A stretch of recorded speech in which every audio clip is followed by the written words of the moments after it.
What's good with y'all? For this ambidextrous drawing video, I'm gonna be drawing out Batman with both of my hands. And I started this one off by just shaping out where his mask and stuff was gonna fall into place. I did use my red and blue pens. I felt like it added an interesting dynamic to this one. It also reminded me of the Batman Beyond picture I did not that long ago. As far as my inspiration and references go, I was using a lot of different pictures to bring this one together. But once I got done drawing his face out, I later moved on to where his bat symbol was gonna be on his chest. But as I was saying, I was looking at a lot of different references, and at first I was only gonna draw out his face. But I felt like I had the whole page and it wouldn't have made sense for me to just do his face. So the challenge became shaping out his body and getting everything to look right, symmetrical. I gradually worked my way down with his torso area, and I shaped out the first portion of his arms before moving on to where his belt and stuff was gonna fall into place too.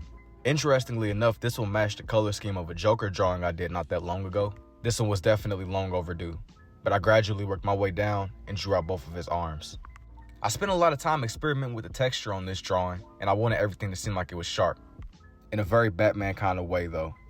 There was also some kind of thunderstorm going on right outside my window, really matching that Gotham feel.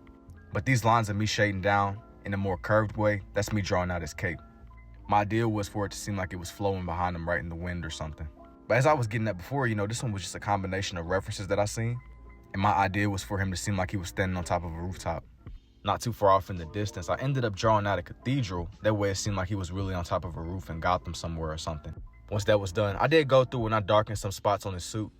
And I just darkened a lot of places where he was standing on the roof. I used my black pens, that way everything didn't blend in too much. But that's just the roof that's right behind him.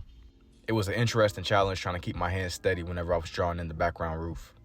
But I wanted there to be a switch up, that way everything didn't blend in too much. I felt like this one wasn't complete until I drew in a bat symbol right behind him. And for the nighttime, what I ended up doing was I went through with some of my omnilinear lines and I just filled in the background sky. I used red and black, that way it would kind of contrast with the red and blue that I started with. I didn't want for this one to get too messy, so I was experimenting around with how hard I was pressing down with the red and black. I didn't plan to do that cathedral, but I was messing with how I made this one come together. I like the scratchiness to it. I didn't want to drown out the bat symbol in the sky, so I kept my lines going all around it. It's still my omnilinear lines without drowning everything else out. Here's for the red lens, and now for the blue. Let me know what y'all think about this one down below, and if you're interested in seeing more, don't forget to like and follow, and I will see y'all in the next one.